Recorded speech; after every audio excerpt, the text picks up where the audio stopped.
name is Alyssa, and for the past 5 years, I've been exploring Italy and other parts of Europe.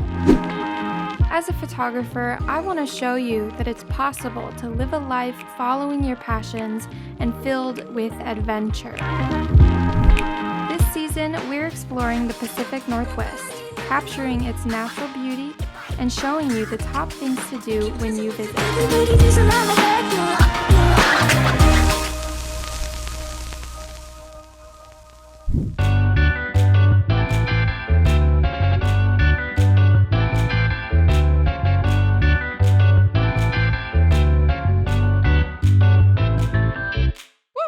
2 years ago, I posted a video about things to do in Salem, and it turns out to be my most watched video ever, so I wanted to make a part 2. I'll link that first one up in the cards and down below for you to watch later, but let's get started. Riverfront City Park. There is plenty of space to walk, playgrounds, a carousel, ferry boats, and a beautiful view of the Willamette River. My brother and I call this bridge the Taco Bridge, but its real name is the Peter Courtney Minto Island Bicycle and Pedestrian Bridge.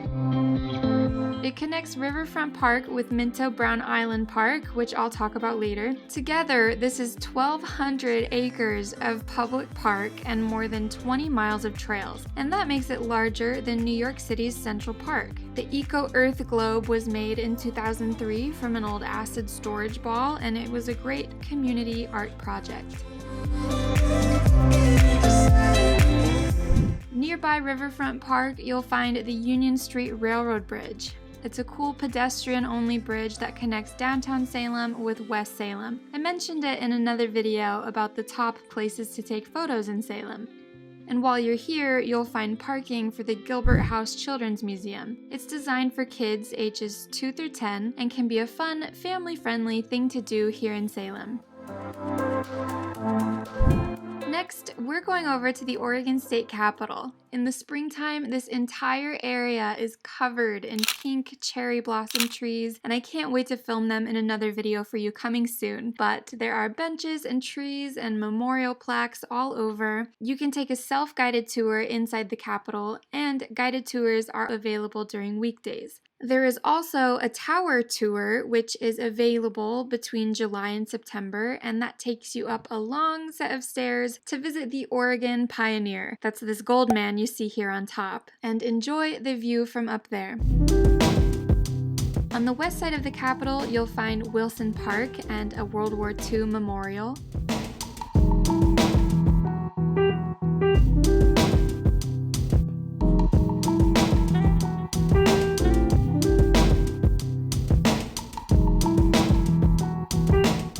The gazebo here is a picturesque spot, and fun fact, my aunt actually got married here back in the 80s.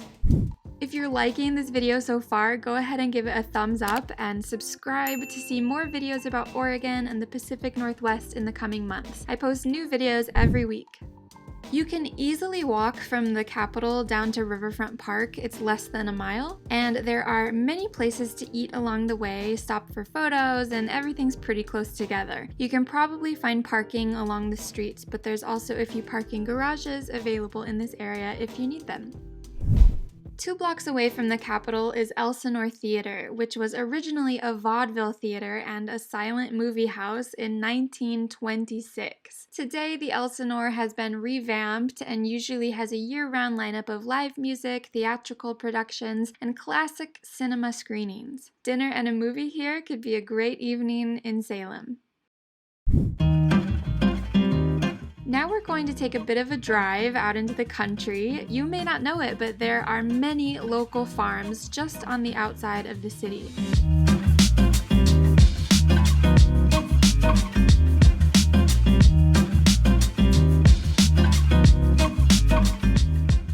The Willamette Valley Pie Company is only about 20 minutes from the Capitol building, and they have a really cute store with items for the home and kitchen, as well as freshly baked and delicious pies.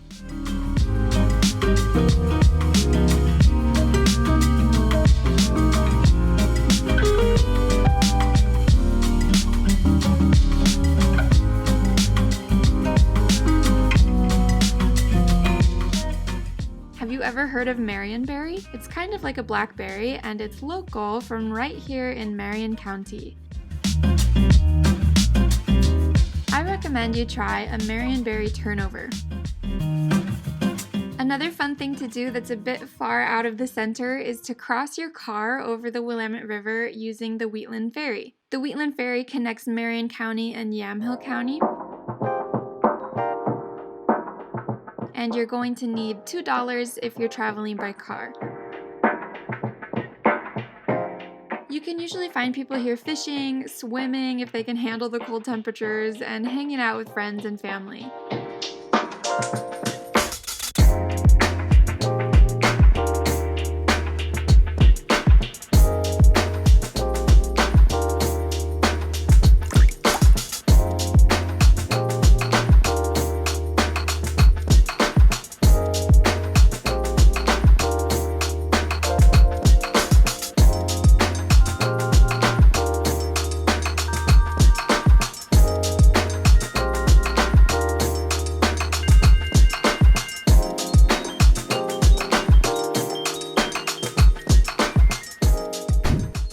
Brown Island Park. I love this park because you can bring your dogs here and let them run free, no leashes required, and as well as enjoying the largest recreation space in Salem with over 30 miles of trails and bike paths.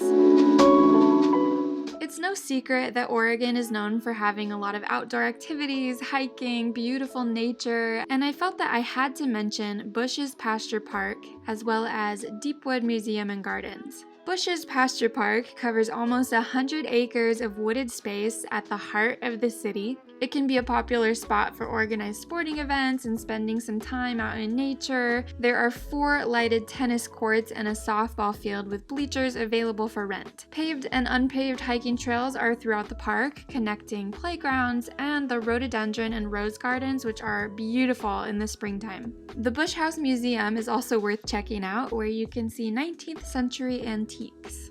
I had never been to Deepwood before filming this video, and I was surprised that it's here in Salem. It's beautiful and definitely should have been featured in my video about my top places to take photos here.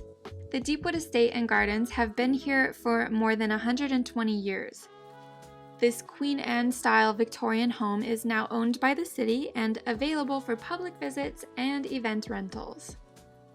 Guided tours of the home museum are normally available, and there are 5 acres of formal gardens you can walk through and enjoy. Usually there are many special events held here, including Easter egg hunts, jazz festivals, and holiday open houses.